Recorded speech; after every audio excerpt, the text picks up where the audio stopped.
अगर आपने सोयाबीन बो दी है लेकिन खेत में अंकुर बराबर नहीं निकल रहा, कहीं पौधे हैं कहीं पूरा खेत खाली है, तो गलती सिर्फ बीज की नहीं हो सकती, क्योंकि कई बार बीज मिट्टी के अंदर ही सड़ जाता है और किसान समझ ही नहीं पाता कि असली कारण क्या था।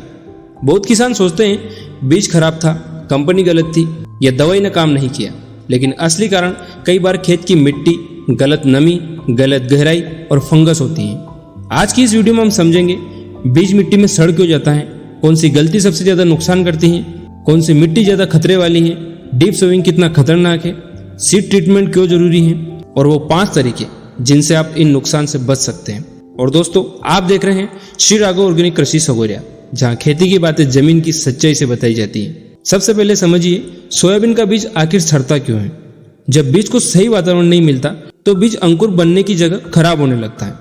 बीज को शुरुआत में चाहिए सही नमी, हवा, नरम मिट्टी और सही तापमान। अगर इनमें से कुछ भी बिगड़ा तो मिट्टी में बीज बैठ सकता है। पहला कारण, ज्यादा नमी। बहुत किसान सोचते हैं कि ज्यादा पानी मतलब अच्छी जर्मिनेशन, लेकिन ऐसा नहीं। अगर मिट्टी में जरूरत से ज्यादा पानी भर गया तो बीज को ऑक्सीजन नहीं मिलता, और जब बीज को हवा नहीं मिलती तो अंदर सड़न शुरू होने लगती है। हैवी ब्लैक सोइल में यह समस्या ज्यादा दिखाई देती है, खासकर तब जब पहली बारिश के बाद खेत में पानी रुक जाता है और किसान जल्दी में बोनी कर देता है। फिर ऊपर से दोबारा बारिश हो गई तो मिट्टी पूरी तरह चिपक जाती है, बीज अंदर दब जाता है और फंगस का अटैक शुरू हो जाता है। दूसरा कारण, कम पानी। अब बहुत जरूरी बात, कम नमी भी बीज खराब कर सकती है। बहुत किसान सिर्फ ऊपर की गीली मिट्टी देखकर बोनी कर देते हैं, लेकिन नीचे मॉइस्चर नहीं होता। बीज पहले पानी खींचता है, हल्का फूलता है, फिर नीचे सूखापन होने की वजह से प्रोसेस रुक जाती है और बीज कमजोर होकर खराब होने लगता है। इसलिए कई बार खेत में अनइवन जर्मिनेशन, कमजोर अंकुर, खाली जगह और पीच दिखाई देते हैं। तीसरा कारण, डीप सोइंग। यह बहुत कॉमन गलती है। बहुत किसान बीज को ज्यादा गहराई में डाल देते हैं। उन्हें लगता है कि नीचे ज्यादा नमी रहेगी, लेकिन डीप सोइंग में बहुत खतरा होता है। अगर मिट्टी भारी है तो अंकुर ऊपर आने में बहुत एनर्जी खर्च करता है और कई बार अंकुर मिट्टी फोड़ ही नहीं पाता और बीज अंदर ही खराब होने लगता है। सोयाबीन में बहुत ज्यादा गहराई नुकसान कर सकती है, खासकर भारी और काली मिट्टी में। चौथा कारण, हार्ड सोइल। अगर खेत की मिट्टी बहुत सख्त है तो बीज के आसपास हवा का कैलकुलेशन कम हो जाता है, और जब बारिश के बाद मिट्टी पपड़ी जैसी बन जाती है तो अंकुर ऊपर आने में स्ट्रगल करता है और कई बार अंकुर निकलने से पहले ही खत्म हो जाता है। इसलिए खेत की मिट्टी भुरभुरी होना बहुत जरूरी है। पांचवा कारण, फंगस का अटैक। अब सबसे डेंजरस कारण, यानी फंगस। अगर बीज अनट्रीटेड है या मिट्टी में ज्यादा नमी है तो फंगस बहुत तेजी से अटैक कर सकती है।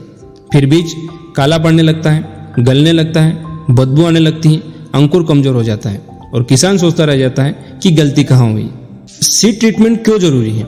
बहुत से किसान इस स्टेप को इग्नोर कर देते हैं, लेकिन सीड ट्रीटमेंट शुरुआत में प्रोटेक्शन देता है। जब बीज मिट्टी में जाता है तब सबसे ज्यादा खतरा फंगस और इन्फेक्शन का होता है। अगर बीज ट्रीटेड है तो शुरुआती प्रोटेक्शन मिलती है और जर्मिनेशन ज्यादा मजबूती से हो सकती है। पहली बारिश के बाद जल्दबाजी क्यों खतरनाक है? यह गलती हर किसान हजारों साल से करते हैं। बारिश हुई, खेत ऊपर से गीला दिखा और अगले दिन बोनी, लेकिन कई बार नीचे की मिट्टी तैयार नहीं होती। फिर कहीं ज्यादा नमी, कहीं कम नमी और कहीं हार्ड लेयर मिलती है, और यही अनइवन कंडीशन बीज खराब कर देती है। अब सबसे जरूरी सवाल, सही मॉइस्चर कैसे पहचाने? सबसे आसान तरीका, 3 से 4 इंच नीचे की मिट्टी हाथ में निकालिए, अब उसे दबाइए। अगर मिट्टी हल्का गोला बनकर टूटे तो मॉइस्चर सही है। अगर मिट्टी हाथ में लेते ही बिखर जाए तो नीचे सूखापन है, और अगर मिट्टी बहुत ज्यादा चिपक जाए तो ज्यादा नमी है। दोनों स्थिति नुकसान दे सकती है। खेत में पानी रुकना कितना खतरनाक है? बहुत किसान सोचते हैं पानी ज्यादा रहेगा तो फायदा होगा, लेकिन सोयाबीन पानी भराव को ज्यादा पसंद नहीं करती। अगर खेत में लंबे समय तक पानी रुका तो ऑक्सीजन कम होगी, फंगस बढ़ेगी, रूट वीक होगी और जर्मिनेशन खराब होगी। इसलिए ड्रेनेज बहुत जरूरी है। जैविक खाद यहाँ कैसे काम करती है? अगर मिट्टी में ऑर्गेनिक मैटर अच्छा है तो मिट्टी बैलेंस मॉइस्चर बनाए रखती है, और यही जगह पर अच्छी जैविक खाद या अच्छा वर्मी कंपोस्ट बहुत फायदा देता है। जब खेत में अच्छी वर्मी कंपोस्ट डाली जाती है तो मिट्टी नरम होती है, हवा का कैलकुलेशन बढ़ता है, पानी बैलेंस रहता है और बेनिफिट माइक्रोब्स बढ़ते हैं। यही चीज बीज को हेल्थी शुरुआत देती है। नकली या अधपक्की खाद का नुकसान। बहुत किसान सस्ती खाद देकर खरीद लेते हैं, लेकिन अधपक्की खाद नुकसान कर सकती है। अगर खाद सही तैयार नहीं हुई तो उसमें हीट और हार्मफुल एक्टिविटी रह सकती है और जर्मिनेशन को प्रभावित कर सकती है। इसलिए हमेशा अच्छी क्वालिटी की मॉइस्चर कंपोस्ट का उपयोग करें। अब याद रखिए ये 5 सबसे जरूरी बातें। नंबर 1, बहुत ज्यादा गीली मिट्टी में बोनी मत करो। दूसरी, सिर्फ ऊपर की नमी देखकर फैसला मत करो। तीसरी, बीज बहुत गहराई में मत डालो। चौथा, सीड ट्रीटमेंट करो।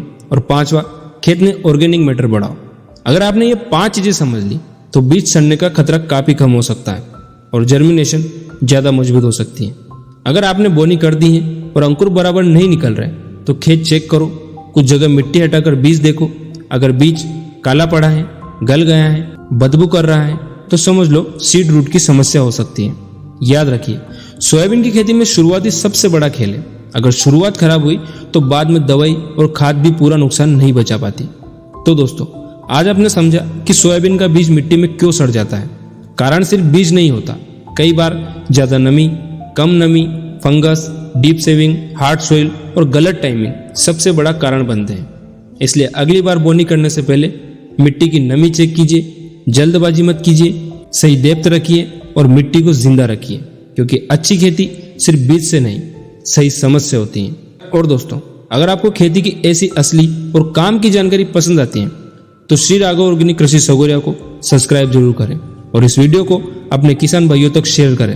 हो सकता है आपकी एक शेयर किसी किसान के हजारों रुपए का नुकसान बचा दे।